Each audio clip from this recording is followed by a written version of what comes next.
Hello नमस्कार good evening मेरे दोस्तों। मैं आपका भाई आपका दोस्त है अपने इस यूट्यूब चैनल पर आप सभी का फिर से स्वागत करता हूं और अपने उसी मोटिवेशनल कोट के साथ कि ना रुकूंगा ना झुकूंगा, सिर्फ करके दिखाऊंगा। आज का हमारा ये जो टॉपिक चलने वाला है साथियों, इसके अंदर हम देखेंगे फ्रेमिंग क्वेश्चन। और जैसा कि आप जानते हैं, कल की जो हमारी क्लास थी उस क्लास के अंदर मैंने फ्रेमिंग क्वेश्चन के अंदर आपको बताया कि किस तरीके से हम किसी क्वेश्चन को फ्रेम करते हैं, जिसके लिए मैंने आपको बोला था कि फ्रेमिंग क्वेश्चन बनाने के लिए हमें दो तरीके काम में लेने हैं। और फर्स्ट जो हमारा तरीका था उसके अंदर मैंने आपको बताया था कि हेल्पिंग वर्ब से जो क्वेश्चन शुरू होते हैं उनको हम किस तरीके से तैयार करते हैं, वो चीज कल की क्लास में हमने देख ली थी। तो सेकंड जो आज जो टाइप है इसकी, उस सेकंड टाइप का हम जिक्र करते हैं। और आप जानते हैं कि सेकंड टाइप जो होती है उसको हम क्या बोलते हैं, WH वर्ड से बनने वाले क्वेश्चन। आप देखिएगा मेरे दोस्तों, WH वर्ड से अगर कोई भी क्वेश्चन अगर बनता है तो बहुत ईजी है। क्यों? क्योंकि कल हमने जो हेल्पिंग वर्ब से शुरू होने वाले क्वेश्चंस देखे थे, सेम वो का वही तरीका है। सिर्फ डिफरेंस है वो क्या कि वह जो हमारा कल जो स्ट्रक्चर मैंने आपको बना के दिया था उसी के जस्ट पहले क्या लगा देंगे, हमें WH वर्ड लगा देंगे। अब आप कहेंगे सर ये WH वर्ड जो है वो कहां से आएगा, तो इसमें आपको टेंशन लेने की जरूरत नहीं है। क्यों? क्योंकि हमारे क्वेश्चन जो आता है एग्जाम के अंदर, उसके अंदर पहले से पेपर सेट करने वाला WH वर्ड होता है, उस WH वर्ड को लगा करके देता है। तो इसके लिए आपको कोई टेंशन नहीं लेनी। तो हमारा जो ये स्ट्रक्चर होगा वो स्ट्रक्चर क्या होगा, सबसे पहले WH वर्ड लगाएंगे, इसके बाद में आप जानते हैं कल वाला जो स्ट्रक्चर है वो क्या था, हेल्पिंग वर्ब, फिर इसके बाद में सब्जेक्ट, सब्जेक्ट के बाद में मेन वर्ब, और मेन वर्ब के बाद में ऑब्जेक्ट, और लास्ट में क्या लगाएंगे, हमें क्वेश्चन मार्क। तो ये जो स्ट्रक्चर है, आज इस स्ट्रक्चर के ऊपर बेस्ड जितने भी आपके एग्जाम्पल हैं उन एग्जाम्पल्स को आप बनाना सीखेंगे। देखिएगा, बाकी जो रूल रेगुलेशन है वो रूल रेगुलेशन कल वाले ही रहने वाले हैं। कैसे कि सेंटेंस के अंदर जो WH वर्ड है उस WH वर्ड के बाद में आप हेल्पिंग वर्ब को लेके आइए। अगर हेल्पिंग वर्ब वहां पे नहीं है तो कोई टेंशन नहीं, हमारे मेन वर्ब होगी। और मेन जो वर्ब, उस मेन वर्ब के अंदर आपको तीन चीज मिल सकती हैं। अगर फर्स्ट फॉर्म मिलेगी तो आप डू लगा दो, सेकंड फॉर्म मिलेगी तो डिड लगा दो, और फिफ्थ फॉर्म मिलेगी तो डज लगा दो। आप जानते हैं कि डू, डज और डिड इन तीनों के बाद ही आने वाली जो मेन वर्ब होती है वो कैसी फॉर्म होगी, फर्स्ट फॉर्म। दूसरा मैंने आपको बताया था कि अगर आपको सेंटेंस के अंदर फर्स्ट पर्सन दे रखा है तो उसको सेकंड पर्सन में बदल दो, और सेकंड पर्सन दे रखा है तो उसको फर्स्ट पर्सन में बदल दो। अब देखिएगा एग्जाम्पल मान लीजिए मैंने एक छोटा सा एग्जाम्पल दिया, जैसे ये एग्जाम्पल है, रीना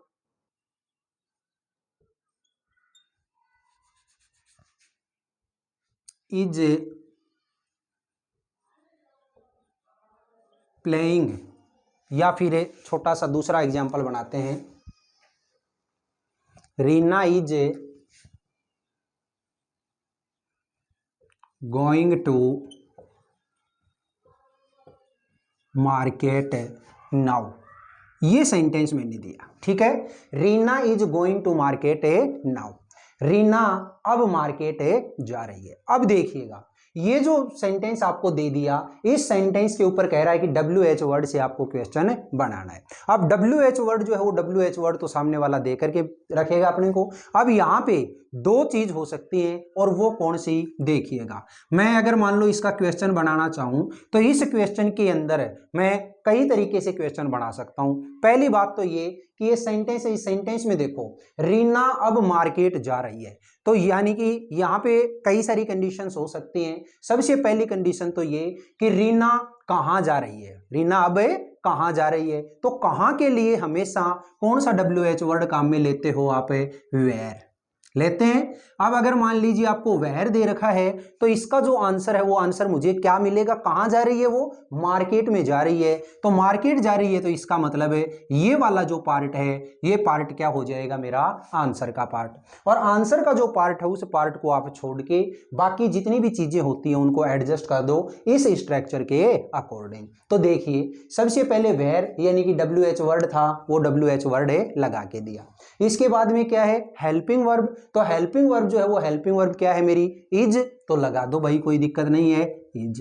फिर इसके बाद में सब्जेक्ट, तो सब्जेक्ट क्या है मेरा, रीना, तो ये लीजिएगा मैंने लगा दिया रीना, ठीक है। इसके बाद में मेन वर्ब, तो मेन वर्ब क्या है यहाँ पे गोइंग, तो ये लीजिए मैंने लगा दिया गोइंग।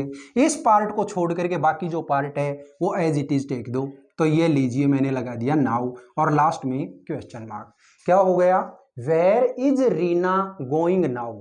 अब रीना कहां जा रही है, मैंने जवाब दिया Reena is going to market now. अब रीना कहां जा रही है, मार्केट में जा रही है। दूसरी चीज क्या हो सकती है कि यहां पे मैंने ये जो क्वेश्चन बनाया है, इस क्वेश्चन को मैं दूसरे तरीके से अगर समझूं कि सामने वाले ने बोला Reena is going to market now, Reena market जा रही है। सामने वाला पूछेगा मुझसे मार्केट कौन जा रही है, तो रीना जा रही है। और कौन के लिए आप जानते हैं WH वर्ड क्या होता है दोस्तों, हु होता है।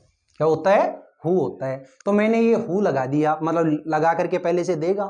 इसके बाद में आप याद रखिएगा कि हु से जब भी कोई क्वेश्चन आप बनाते हैं तो इसके लिए जो भी मेरा आंसर का पार्ट है, मार्केट कौन जा रही है, रीना जा रही है, इसका मतलब मेरा आंसर का पार्ट कौन सा हो गया, ये वाला। तो इसको छोड़ दो, इसकी जगह पे आपने हु लगा दिया और बाकी का जो है वो यूं का यूं टिका दो। तो ये लीजिए who is going to market now, मतलब क्या हुआ, who is going to market now. अब मार्केट कौन जा रही है, तो मैंने जवाब दिया Reena is going to market now. तो आपको टेंशन नहीं लेनी, चाहे वेयर से बनवाए तो भी लगा करके देगा और हु से बनवाए तो भी दे के, मतलब ये हु है, ये यहाँ पे आपको दिया हुआ मिलेगा। चलिए एक एग्जाम्पल और समझते हैं। मैंने एग्जाम्पल दिया जैसे students play hockey in the evening. ठीक है, students play hockey in the evening. ठीक है, स्टूडेंट्स शाम के समय हॉकी खेलते हैं। अब गौर से देखिए, यहां पे सामने वाला जो क्वेश्चन मुझे बनवाएगा वो क्वेश्चन के अंदर कई सारे तरीके हो सकते हैं। पहली बात तो ये कि हॉकी कौन खेलता है, तो मैंने जवाब दिया स्टूडेंट्स खेलते हैं। तो मेरा जो आंसर का पार्ट है वो क्या हो जाएगा दोस्तों, स्टूडेंट्स। यानी कि कौन खेलता है, कौन के लिए क्या WH वर्ड लगाते हो आप, हु लगाते हो।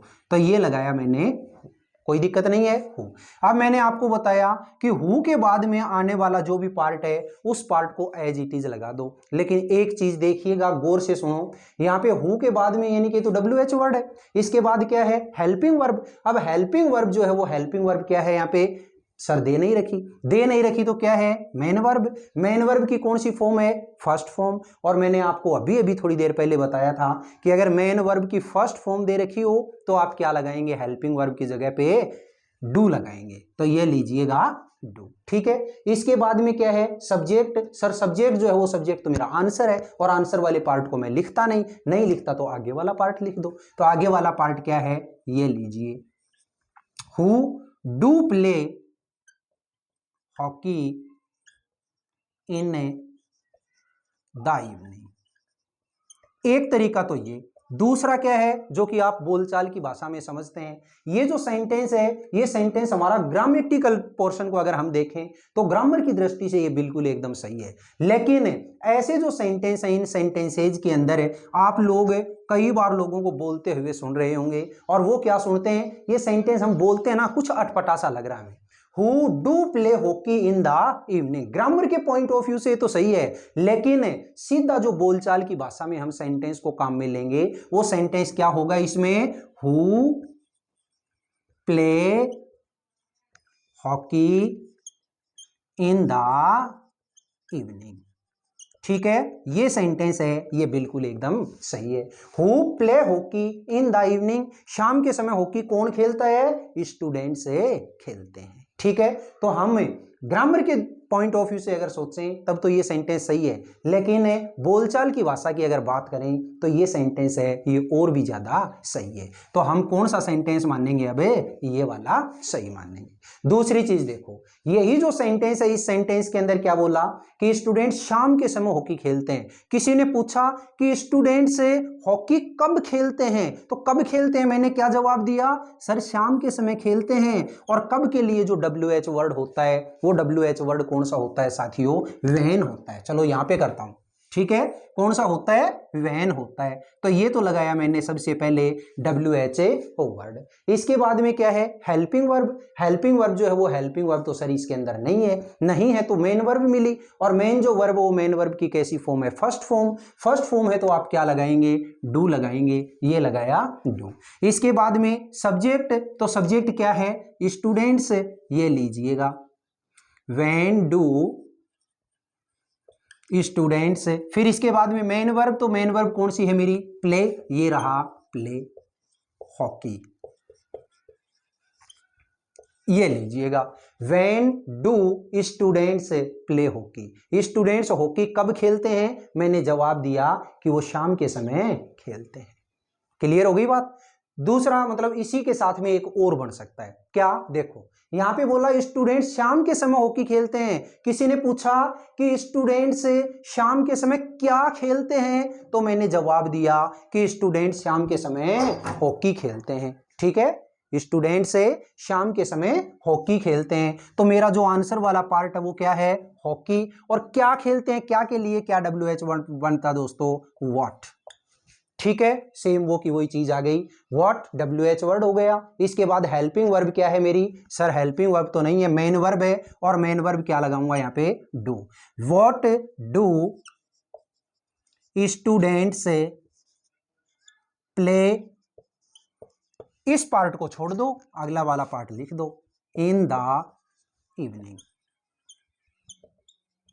ठीक है, ये लगाया मैंने question mark. What do students play in the evening, शाम के समय स्टूडेंट्स क्या खेलते हैं, मैंने जवाब दिया हॉकी। तो कोई दिक्कत नहीं है, चाहे वो हु से बनवाए, चाहे वो वैन से बनवाए, चाहे व्हाट से बनवाए, ये तीनों के तीनों वर्ड में से किसी से भी अगर बनवाएगा तो ये WH वर्ड है वो सामने वाला लिख के देगा। इसके बाद में हमारा जो ये स्ट्रक्चर है, इस स्ट्रक्चर को आप फॉलो करवा दो, बाकी यूं का यूं आपका एकदम सही रहेगा। ठीक है, बताइएगा आज की ये जो क्लास है, ये क्लास आपको कैसी लगी। हालांकि लाइट जा चुकी है, शायद क्लास के अंदर शायद अंधेरा भी दिख रहा होगा आपको, कोई दिक्कत नहीं है। अपनी जो क्लास है वो क्लास को तो अपन ने पूरा जरूर किया ही किया है। ठीक है, तो देखिएगा दोस्त स्टूडेंट्स, ये पूरा का पूरा जो मैटर है फ्रेमिंग क्वेश्चन का, ये अगर आपको समझ में आया हो, ठीक है, तो आप कमेंट बॉक्स के अंदर कमेंट करके जरूर बताइएगा क्लास आपको कैसी लगी। अगर वाकई में ये क्लास आपको अच्छी लगी है तो इस क्लास को आप ज़्यादा से ज़्यादा लाइक करिएगा, शेयर करिएगा, कमेंट बॉक्स में कमेंट करके जरूर बताइएगा। और अपने इस चैनल को अगर आपने अभी तक सब्सक्राइब नहीं किया तो प्लीज़ इसे सब्सक्राइब करके पास वाले बेल आइकन को जरूर दबाइएगा। ठीक है, फिर मिलेंगे अपन अगली क्लास में। तब तक के लिए आप हंसते रहिए, मुस्कुराते रहिए और बहुत शानदार तरीके से अपनी इन क्लासेज का आनंद लेते रहिए। All the best, see you again next time.